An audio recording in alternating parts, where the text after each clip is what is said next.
Hello दोस्तों, welcome to my YouTube channel. आज हम फॉरेन सेटलमेंट का तीसरा पार्ट पे वीडियो बना रहे हैं। तो इसमें हम ये देखेंगे कि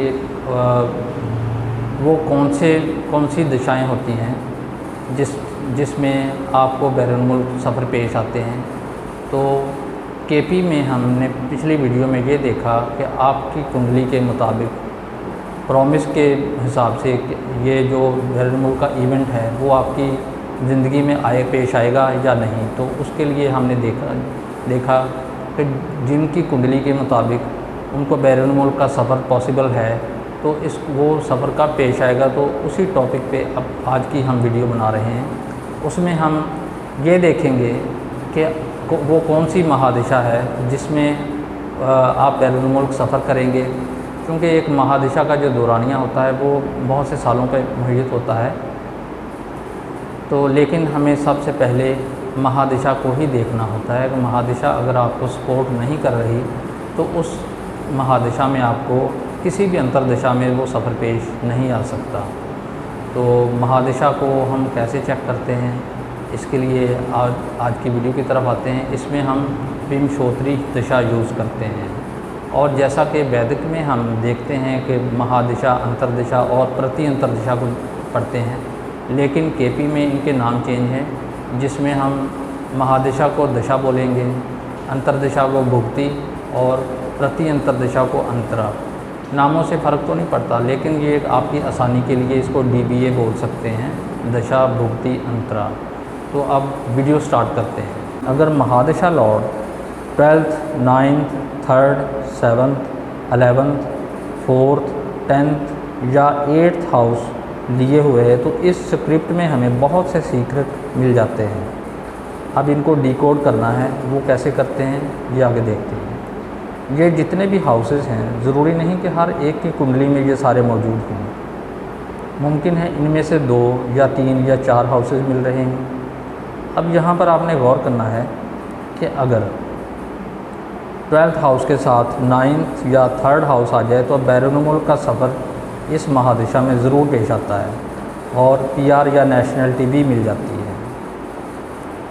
अगर 12th हाउस के साथ 7th हाउस आ जाए तो बैरून मुल्क सफ़र और शादी इकट्ठे भी पेश आ सकते हैं। यानी मुमकिन है आपकी बैरून मुल्क जो शादी है वही इसमें वसीला बन जाए सफ़र का, या मुमकिन है बैरून मुल्क आप अपना ज़ाती कारोबार भी करें। लेकिन 7th हाउस का मिलना इस बात की निशानी है कि आप बैरून मुल्क कुछ अरसा गुजार कर अपने होमलैंड पर वापस आ जाएंगे। अगर 12th हाउस के साथ 10th हाउस हो तो बैरून मुल्क का सफ़र करने के बाद आपका करियर बनेगा और आपके अच्छे दिन ज़रूर आएंगे। अगर 12th हाउस के साथ 8th हाउस भी हो तो बैरून मुल्क सफ़र तो होगा, लेकिन माली मसाइल और परेशानियां आपके साथ साथ रहेंगी। इसी तरह अगर 9th हाउस के साथ 3rd या 12th हाउस आ जाए तो भी बैरून मुल्क सफ़र पेश आता है। अगर 9th हाउस के साथ 4, 11th, 12th हाउस भी शामिल हो तो आपको बैरून मुल्क का सफ़र भी पेश आता है और आपको एक अच्छी रहाइश या घर भी मिल जाता है।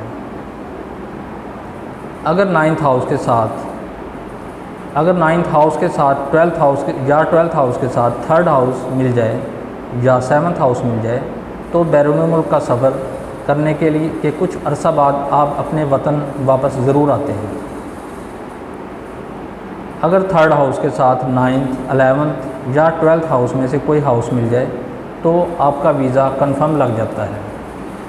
तो दोस्तों, इसमें हमने आज की वीडियो में ये देखा वो कौन सी महादिशा है जो आपको सपोर्ट दे रही है बैरून मुल्क सफ़र के लिए। अगर आपको बैरून मुल्क सफ़र के लिए आपकी मौजूदा महादिशा सपोर्ट नहीं दे रही तो इसका मतलब है कि आपको इस महादिशा में बैरून मुल्क सफ़र करने से इज्तनाब करना चाहिए। आपको उसमें रुकावटें और दिक्कतें काफ़ी ज़्यादा पेश आएंगी और मुमकिन है कि आपको वो सफ़र पेश ही ना हो। तो नेक्स्ट वीडियो में हम अंतर दिशाओं को पढ़ेंगे, यानी भुक्ति को पढ़ेंगे कि वो छोटा पीरियड कौन सा है, क्योंकि महादिशा का जो पीरियड होता है ये काफ़ी लेंथी होता है, कई सालों पे मुहैयत हो सकता है। लेकिन जो अंतरदिशा होती है ये साल 2 साल या 1.5 साल का टाइम भी हो सकता है। ये एक छोटा पीरियड होता है जिसमें हम ये देखते हैं कि वो कौन सी अंतर्दशा है जिसमें आप हकीकतन बैरून मुल्क जा सकते हैं। तो उसके लिए आपको मेरी लास्ट वाली वीडियो का इंतज़ार करना पड़ेगा। दोस्तों ने मेरा चैनल सब्सक्राइब नहीं किया तो उनके लिए रिक्वेस्ट है कि आप मेरे चैनल को सब्सक्राइब कर लें, और ताकि मेरी आने वाली जो अच्छी सी मालूमाती वीडियो आपको बहुत जल्द पहुंच जाया करें। तो जो दोस्त कुछ मशवरा देना चाहते हो वो कमेंट्स में ज़रूर बताया करें।